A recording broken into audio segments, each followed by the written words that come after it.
So this next video kind of is segueing off the last video when I'm talking about picking the lab.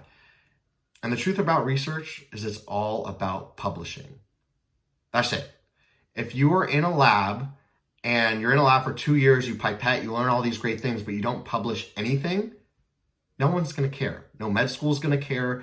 Any new job you're pursuing is going to care. It's all about publishing. And it kind of sucks. Like, I don't necessarily agree with it, but if you want to get NIH funding, if you want to get grant funding, you have to show what you've been doing, and that's all about publishing. And I want to dispel a couple myths about publishing, because I think people think that, oh, you can only publish if you're a director of research or you have so much experience in the lab. That's BS. I have high school students in my lab who contribute to my research, and they're authored on some of my papers is because they provided enough value to earn that co-authorship.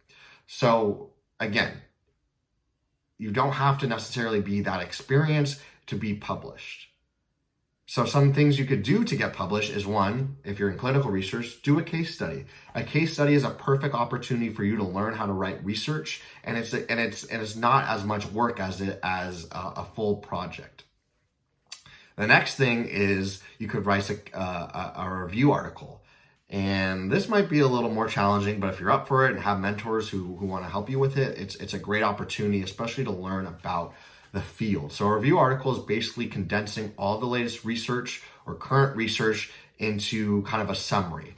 And you don't need a lab, you don't need really much of anything, but you need to know how to do it. And writing a review article or attempting to write a review article will help you better understand the current landscape and see where there's different gaps in the research, and maybe you can find a project.